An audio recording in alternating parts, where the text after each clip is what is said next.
Good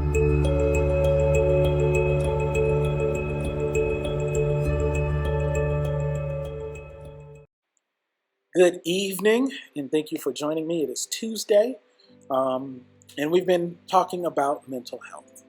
All week long, we're going to talk about mental health. And I just thank you for joining me again.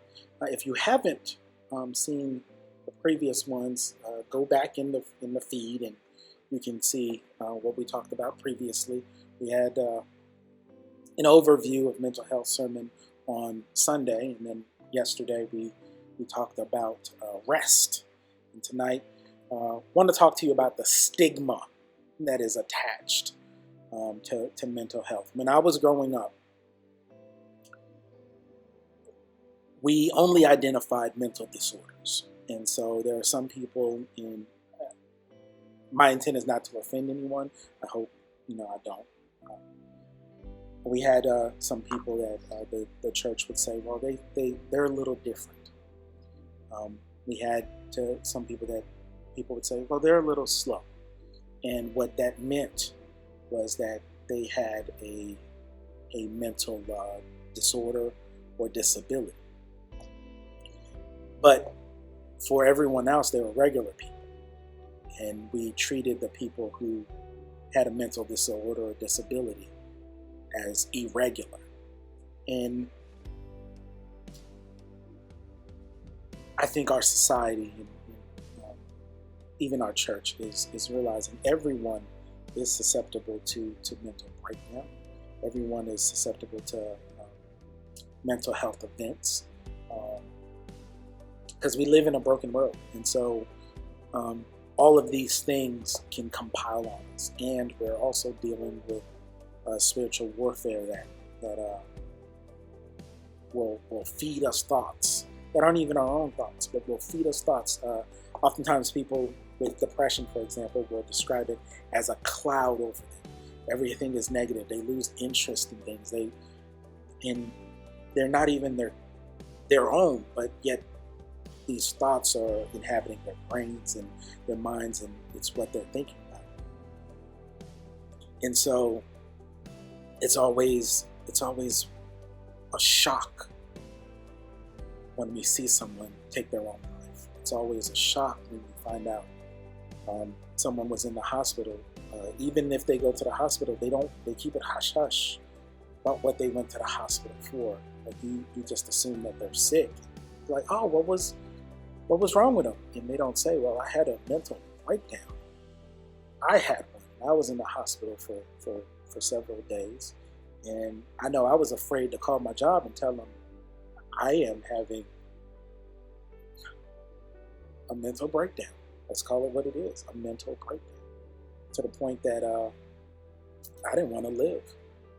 And I got to the hospital, and they, did some blood work and found out that my pituitary gland was releasing some enzyme that was helping for me to feel worse than I was already feeling. I wasn't in a good place in life.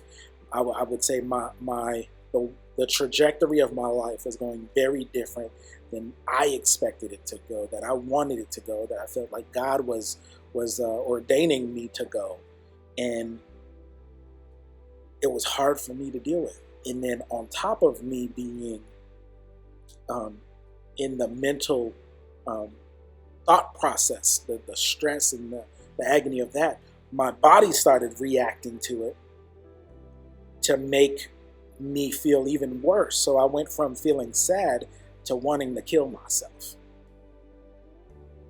drastically, to the point of uncontrollable anger. I ended up having to go to court because I heard I threw a monitor at a sheriff deputy. I don't remember this, but it's real. Luckily, when I got better and when I got healthier through counseling, and I was able to apologize to that sheriff deputy. Fortunate enough that I didn't get shot and killed. Fortunate enough that the DA and the judge were willing to work with me and understand that what was going on. And so I didn't do a lot of jail time.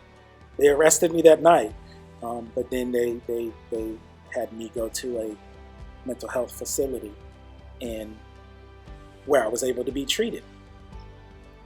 And we don't talk about that. I've been ashamed to talk about it. But in not talking about it, I can't help anyone who might go through or who is dealing with those things. I can't help. In not talking about it, I'm really doing God a disservice, because He didn't bring me through it to not tell anyone. He didn't heal me. He didn't cover me. He didn't strengthen me so I could keep it a secret. That's not how He worked. He brought me through it so I could praise Him, and in praising Him for doing so, I can free someone else, knowing that there is a God that even can deal with that situation. God cares about our mental well-being, and throughout time, there's always been a stigma, and we have the ability in this generation, and maybe in years coming, and I see it going in that direction. I'm hoping it's going in that direction, where it can no longer be such a stigma that when you need help, you can ask for help. Right now, as we stand, there isn't enough mental health facilities. There aren't enough mental health professionals, which is one thing that keeps people away from getting the help that they need. Another thing is, oftentimes there's a big cost associated with it. A lot of insurance plans don't cover mental health. If you happen to be a lawmaker and you're seeing this, by all means, something you may want to address. If you are a healthcare professional and you do know where services are, feel free to leave that in this chat. Feel free to send that out to people, because there are people who either don't know where to get help or are still afraid of getting help or afraid of the cost. If there are any free resources, please, please, please put that in these comments. Put it in there.